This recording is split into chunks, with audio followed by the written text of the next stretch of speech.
croyez en Dieu, croyez aussi en moi.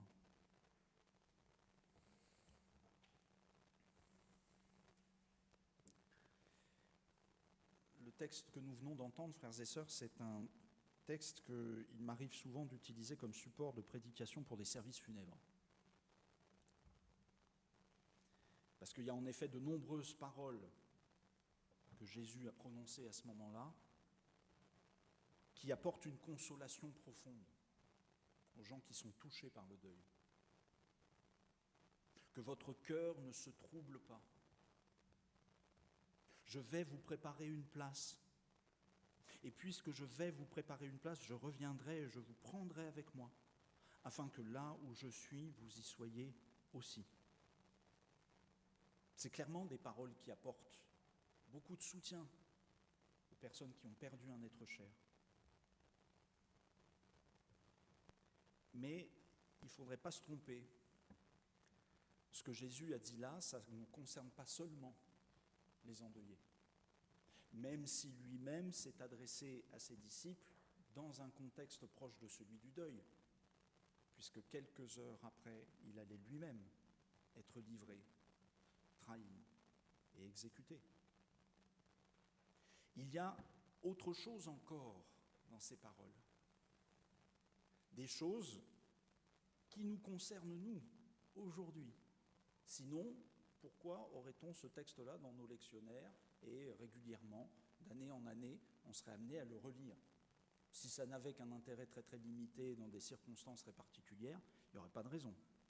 Non, il y a des choses essentielles à retenir dans les dialogues que nous venons d'entendre entre Jésus et ses disciples. Mais ce sont des choses tellement massives, tellement lourdes de conséquences, il me semble important, dans le cadre qui est le nôtre, de prendre toute la mesure du contexte dans lequel elles ont été prononcées pour ne pas leur faire dire autre chose que ce qu'elles disent. Il y a 3 éléments de contexte qui me semblent importants à rappeler ici. Le premier porte sur le temps, le deuxième sur l'intention,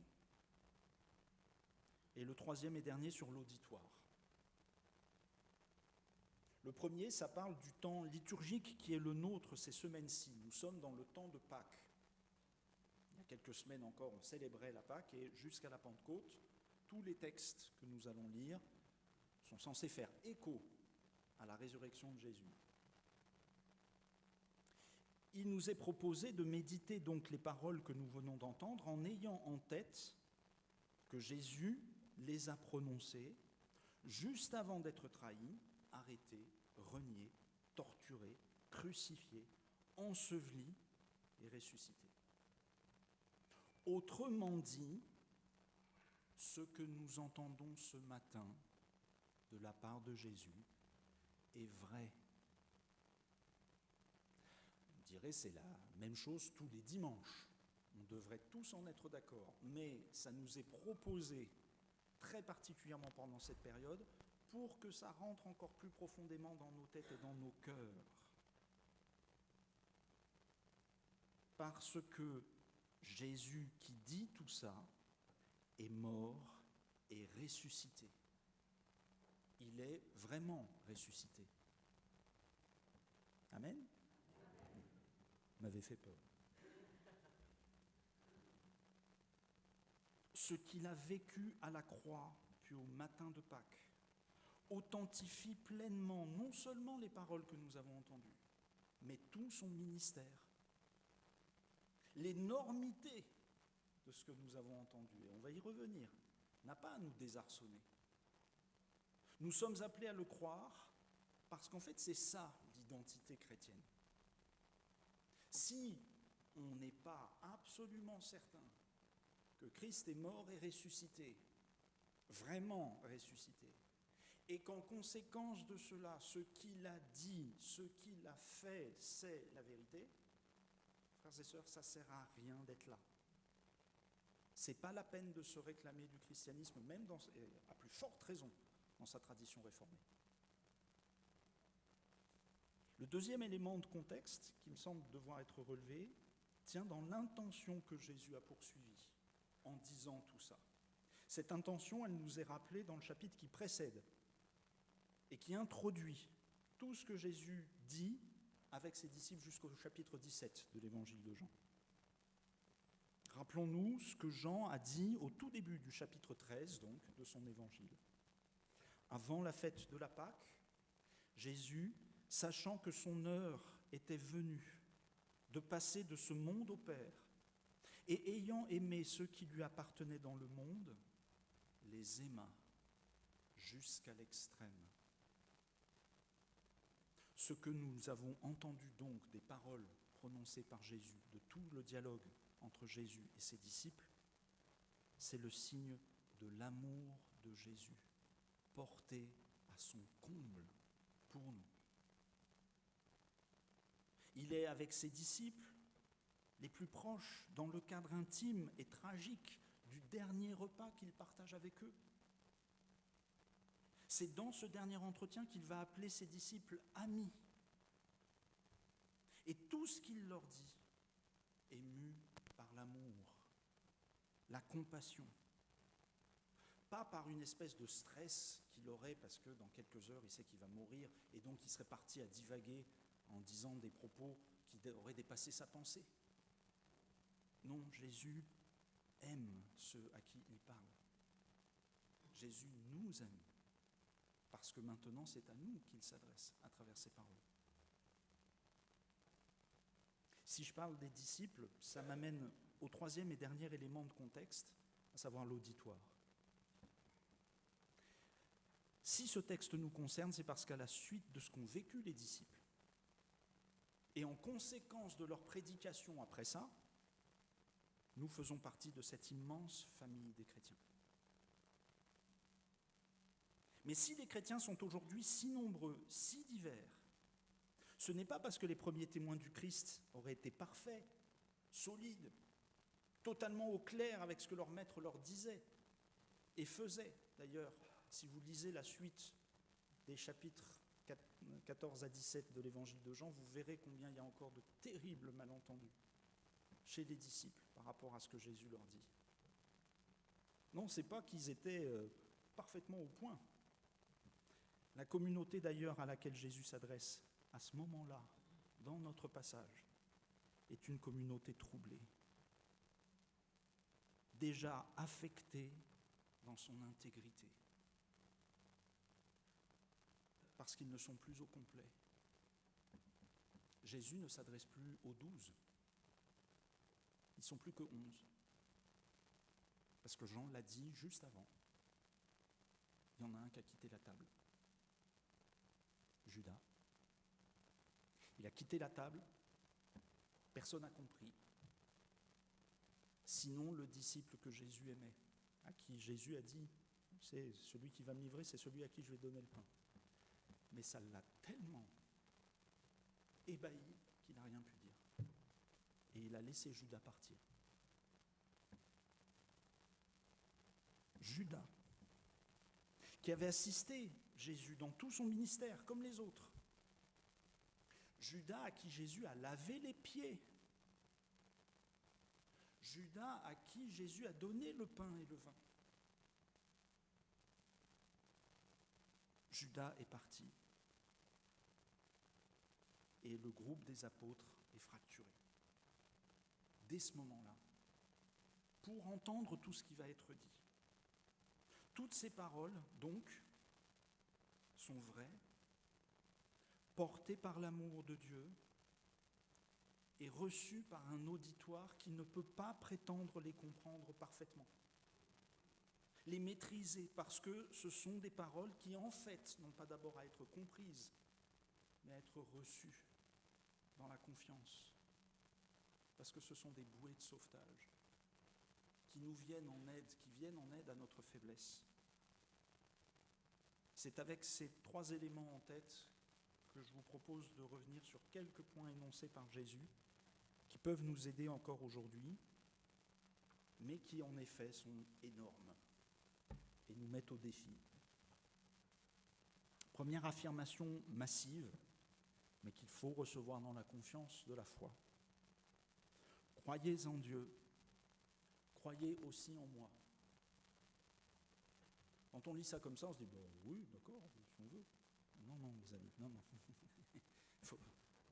Réentendons ça, croyez en Dieu, croyez aussi en moi. En fait, il y a un défi là-dedans. Parce que soit Jésus n'était pas juif, et alors ce qu'il dit, ok, ça suppose qu'il faudrait qu'on ait dans la tête une sorte de bithéisme. Il y aurait Dieu, on croit en Dieu, et puis il y aurait Jésus. Il faut croire en Jésus. Et c'est deux personnes différentes. Et donc, bah oui, croyez en Dieu, croyez aussi en moi. Parce que ça y est, coucou, je suis là, je suis à côté de Dieu. Je suis un autre Dieu. On sait bien que c'est pas ça. On sait bien que c'est pas du tout ce que Jésus a voulu dire. Soit, et c'est donc la seule autre issue, me semble-t-il, Dieu, le Dieu vivant révélé au peuple d'Israël, qui avait décidé de se révéler à ce peuple comme un père. Je serai leur père et ils seront mes enfants. Ce Dieu-là n'est pas comme Israël l'avait finalement conçu, c'est-à-dire une espèce de monolithe, un truc d'un seul tenant. Mais c'est ce Dieu-là dans lequel les chrétiens mettent leur foi, pour difficile que cela soit à comprendre. Nous avons à croire Dieu le Père et à croire Jésus le Fils, parce qu'en fait, c'est un seul Dieu. Et c'est ce qu'il nous dit tout de suite après, plusieurs fois dans ce texte. On ne vient au Père qu'en passant par moi. Celui qui m'a vu a vu le Père. Les paroles que je vous dis, je ne les dis pas de moi-même, c'est le Père qui vit en moi, qui fait lui-même ses œuvres. Croyez-moi, je suis dans le Père et le Père est en moi. Toutes ces phrases que nous devons les recevoir comme l'expression de la vérité. La vérité que Jésus a démontrée en allant à la croix et en ressuscitant. C'est l'expression de son amour et donc de l'amour du Père pour nous. Un amour qui ne nous laisse pas errants comme des brebis ballottées à tout vent de doctrine, sans repère dans le monde. Un amour qui nous montre qui est vraiment Dieu et pourquoi on peut lui faire confiance. Nous devons aussi les recevoir comme l'expression de la compassion de Jésus qui vient au secours de notre faiblesse, de nos fragilités. Nous n'avons donc pas à manifester de mépris ou d'agressivité à l'égard de celles et ceux qui ne partagent pas notre foi. Nous, ça nous a été donné. C'est une grâce infinie. C'est un privilège immense. Mais ça n'est pas un sujet d'orgueil. Ça n'est pas une raison de mépriser les autres. Au contraire, ça nous révèle combien on a besoin de ça et combien sans doute les autres en ont besoin aussi, de la même manière que nous. Dans l'amour, nous devons leur dire ce que nous recevons comme la vérité avec compassion. Il nous faut alors aborder ici un sujet qui est extrêmement délicat, surtout à notre époque. C'est le deuxième point que je voudrais aborder avec vous. Il s'agit de la tolérance. De nos jours, l'acceptation de toutes les opinions comme ayant la même valeur est affirmée comme une vertu, quand bien même elle est très peu mise en pratique en fait. Quand on voit la violence des débats aujourd'hui, on voit bien que la tolérance, on ne sait même plus ce que ça veut dire.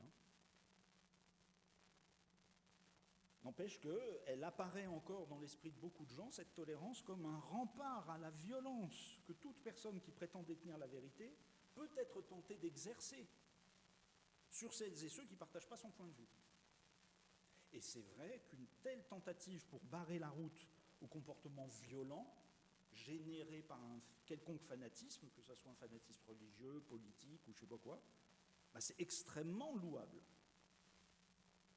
On pourrait même penser que Jésus nous incite à avoir un tel comportement. Quand il dit « Il y a beaucoup de demeures dans la maison de mon Père, si ce n'était pas le cas, je vous l'aurais dit. » Cependant, il faut quand même remarquer que Jésus parle de la maison de son Père. ça réduit déjà un petit peu l'espace de cette tolérance, parce que nécessairement, il faut reconnaître que Dieu, c'est le Père de Jésus, et que donc Jésus, c'est le Fils, et qu'il y a cette union intime entre eux. Et là, déjà, c'est plus valable pour tout le monde, cette histoire-là. Il me semble qu'en fait, ces phrases-là, il y a beaucoup de demeures dans la maison de mon Père. Si ce n'était pas le cas, je vous l'aurais dit. C'est plus particulièrement lié au dialogue entre les chrétiens. C'est une charte pour l'œcuménisme, ça, le vrai œcuménisme. Lorsque vous êtes en face de quelqu'un pour qui c'est clair qu'il n'y a de Dieu que le Dieu Père, Fils et Saint-Esprit, que ce n'est pas la peine de prier qui que ce soit d'autre, que ce n'est pas la peine d'avoir une quelconque représentation devant laquelle s'incliner, etc. Alors on peut se dire, ok, on a différentes manières de vivre les choses malgré tout, de développer notre foi, de développer notre culte. Il y a plusieurs demeures dans la maison de mon Père. Pour eux, oui, ça marche comme ça. Tous ceux qui reconnaissent Jésus-Christ comme le Seigneur, le seul. Mais évidemment, ça ne peut pas fonctionner avec les autres. C'est leur manquer de respect en vérité, manquer de respect à leurs propres convictions, de leur dire, vous savez, en fait, on pense tous pareil. Surtout qu'ensuite, il y a cette réponse que Jésus fait à Thomas. C'est moi qui suis le chemin, la vérité et la vie. On ne vient au Père qu'en passant par moi. Frères et sœurs, oubliez que c'est Jésus qui vous dit ça. Vous entendez, voilà, imaginez, Pasteur Bloch. C'est moi qui suis le chemin, la vérité et la vie. On ne vient au Père qu'en passant par moi. Fuyez! Parce que c'est des propos d'une intolérance folle. Il y a un manque d'ouverture totale là-dedans. Quelle violence, quel orgueil! Je vous assure que ça serait tellement plus facile pour moi de vous présenter le christianisme comme une vérité parmi d'autres, une déclinaison possible du mystère que toutes les religions et toutes les philosophies cherchent à établir. Le problème, c'est que ce n'est pas ce que Jésus dit. Et je ne peux pas dire autre chose que ce qu'il dit. Je n'ai pas le droit. Il n'a pas dit « je suis une vérité » ou un chemin vers la vérité. Il n'a pas dit « je suis un mode de vie possible ». Non, à chaque fois, il emploie l'article défini. Le chemin, la vérité, la vie. Et alors, toujours à nouveau, il nous faut nous rappeler les éléments de contexte que nous avons entendus. Vérité, amour et humilité. Je reçois alors ces phrases non comme des affirmations autoritaires, dictatoriales, dogmatiques, mais comme un témoignage d'amour que Jésus présente ainsi pour assurer les siens que leur quête de sens a enfin trouvé son fondement et son aboutissement en lui. Il n'est pas question de l'adhésion à un système théorique, il est question de faire confiance à une personne. Découvrir que Jésus est le chemin, la vérité et la vie, ce n'est pas l'aboutissement d'un processus de réflexion, mais le fruit d'une rencontre personnelle avec cet autre-là, qui n'est pas qu'un maître de sagesse, un homme surdoué, mais qui est Dieu lui-même. Parce que bien sûr, si Jésus n'est qu'un homme, il ne faut pas le croire sur parole. On peut se rappeler ici le célèbre système que l'auteur C.S. Lewis a mis en place, qui s'appelle le trilemme. C'est comme un dilemme, sauf que ça a 3 propositions. De 3 choses l'une. Soit Jésus, en disant ce qu'il disait, était fou. Sincèrement persuadé de dire la vérité, mais se trompant, évidemment. Ou bien, il faisait une erreur, quoi. D'accord. Soit c'était un pervers dangereux qui savait parfaitement qu'il mentait, mais qui avait un ascendant, une séduction, et qui a trompé plein de gens. Mais à ce moment-là, frères et sœurs, si ces deux cas de figure, il faut les prendre pour nous, la seule solution raisonnable qui se fait jour, c'est de s'en aller. Parce que soit nous sommes tous zinzins, des niais, soit nous sommes tous des pervers. Et le type en noir en haut de la chaire, le pire de tous, qui vous ment en sachant qu'il vous ment, pour mieux vous manipuler et tant qu'à faire, avoir un peu de votre argent pour permettre que l'Église fonctionne bien et accessoirement se racheter des trucs pour lui. Ou bien, troisième hypothèse, ce que Jésus disait était vrai. Et en fait, alors, les ennuis commencent. Parce que ça veut dire qu'il faut reconnaître que personne d'autre que Dieu n'est le chemin, la vérité et la vie. Personne. L'autorité de cette parole ne se trouve que là. On ne peut pas trouver d'alternative. Mais une phrase aussi massive que « c'est moi qui suis le chemin, la vérité et la vie » ne trouve son véritable sens qu'en lien avec ce que Jésus a fait juste avant à ses disciples. Le lavement des pieds, la Sainte Seine, et juste après, avec la croix. Il faut rappeler que celui qui est le chemin a été livré aux hommes. Celui qui est la vie a accepté d'être mis à mort, plutôt que de tuer lui-même qui que ce soit ou de pousser au meurtre ses disciples. Notre rapport à la vérité est totalement subverti par la vérité elle-même. Car il y a une vérité, c'est Jésus-Christ. Et lui seul, qui quelques heures plus tard a pourtant gardé le silence devant Pilate, quand il lui a demandé « mais qu'est-ce que la vérité ?» Ce n'est pas un silence qui traduisait le fait qu'il n'était pas capable de dire ce que c'était. C'était un silence qui voulait dire « regarde Pilate, la vérité tu l'as devant toi. Est-ce que tu vas vraiment faire confiance ou pas ?»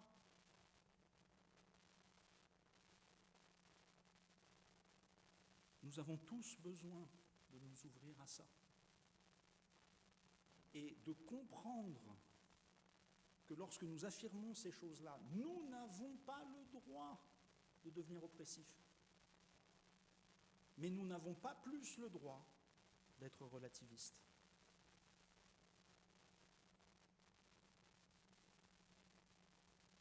En tant que disciple de Jésus, je n'ai pas le droit d'imposer cette vérité à qui que ce soit d'autre. De toute façon, ça c'est le job du Seigneur.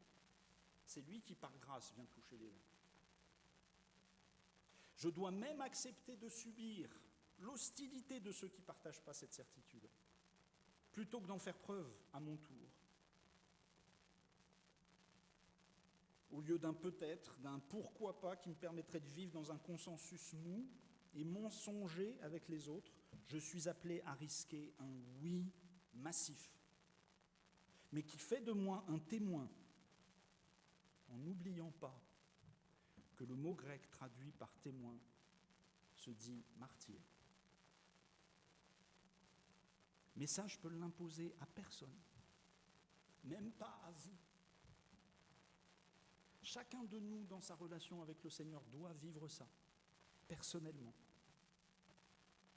Parce que c'est le fruit d'une rencontre personnelle avec la vérité, dont je poursuis le chemin pour recevoir la vie.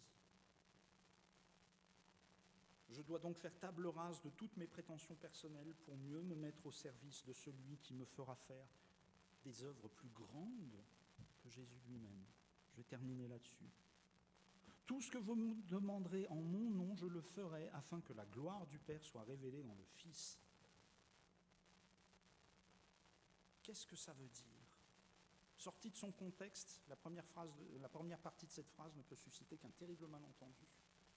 Tout ce que vous demanderez en mon nom, je le ferai. Non. Vous voyez l'horreur du truc? Malheureusement, il y a plein de chrétiens en ce moment qui pensent ça. Ouais, j'ai la foi en Jésus, alors maintenant je veux une grosse bagnole. Seigneur Jésus, je prie très très fort, je fais 14 jours de jeûne. Et tu dois remplir mon compte en banque pour que je m'achète la bagnole. C'est pas comme ça que ça marche, frères et sœurs. Jésus ne nous donne pas des super pouvoirs parce que nous sommes ses disciples et il ne nous permet pas, parce que nous avons la foi, de satisfaire tous nos caprices. Nous ne devons pas oublier la fin de la phrase, afin que la gloire du Père soit révélée dans le Fils. Ce n'est pas pour nous que Jésus fera ce que nous lui demanderons, mais pour que la présence de Dieu soit rendue plus manifeste en nous et autour de nous, pour sa gloire seule. Cet exaucement ne peut avoir lieu que chez ceux qui ont remis toute leur volonté à Dieu. C'est toi la vérité, c'est toi le chemin, c'est toi la vie. Conséquent, c'est plus moi, le héros dans l'histoire. C'est toi, et toi seul, Seigneur. Ce faisant, nous nous rendons compte que nous sommes à l'image du Fils lui-même.